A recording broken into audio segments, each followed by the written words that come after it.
네, 계속해서 국내 상황 종합해드리겠습니다. 어제 하루 신규 환자는 89명이 발생해서 총 확진자 수가 9,976명으로 집계됐습니다. 그런데 어제는 수도권과 해외 유입 사례가 전체 환자의 80%를 차지했습니다.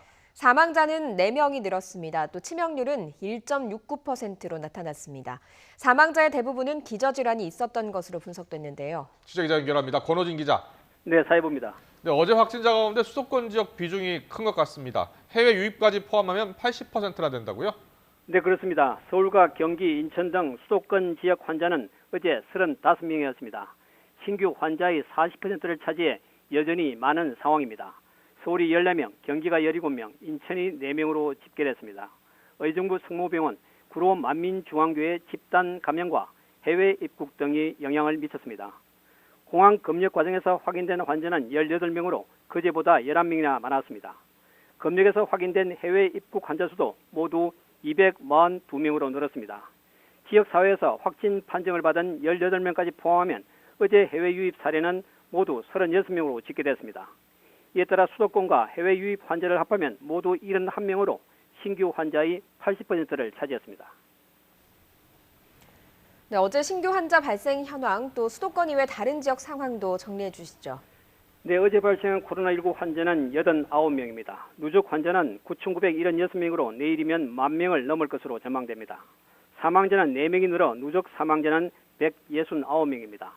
격리 해제된 사람은 261명으로 완치 판정된 환자는 5,828명으로 나타났습니다.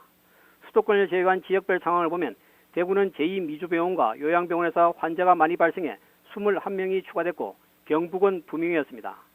진주 온천시설 무더기 확진의 영향으로 경남에서도 6명의 환자가 나왔습니다. 이 밖에 충남과 전남에서 각각 2명의 환자가 발생했고 강원과 울산, 광주에서 1명씩 추가됐습니다.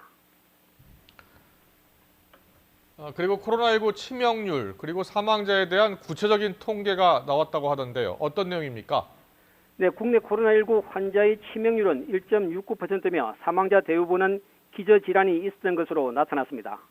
방역당국이 어제까지 전체 확진 환자 9,976명을 사망자 169명과 대비해 치명률을 분석한 결과입니다. 연령별로 보면 사망자 평균 나이는 77.4세였고 65살 이상이 전체의 86.4%로 가장 많았습니다. 남성이 87명, 여성이 82명으로 성별에 따른 차이는 크지 않고 기저질환에 따른 사망 여부가 뚜렷했습니다.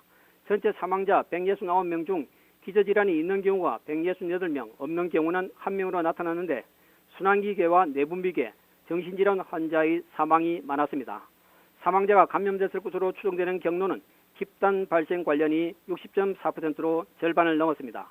유형별로는 요양병원 감염이 20.7%, 신천지 관련 12.4%, 의료기관 감염 10.1%, 요양원 감염 8.3% 등으로 분석됐습니다. 가수 김재중 씨가 코로나19 확진 판정을 받았다고 거짓말을 해서 논란이었는데요. 정부가 처벌이 힘들다는 입장을 밝혔다고요.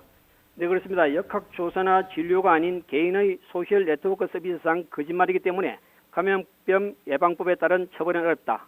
가수 김재중 씨의 만우절 코로나 확진 거짓말에 대한 방역당국의 입장입니다. 처벌은 어렵지만 시기가 시기인 만큼 발언에 조심해야 한다고 일침을 놨습니다. 모든 국민이 코로나19로 상당히 민감해 있는 점을 고려해 발언이나 SNS 표현에서 신중을 기해야 한다는 겁니다. 김 씨는 어제 코로나19에 감염됐다는 글을 SNS에 올렸다가 이 내용이 만우절 농담이었다고 뒤늦게 고백해 물의를 일으켰습니다. 지금까지 사회부에서 YTN 권호진입니다.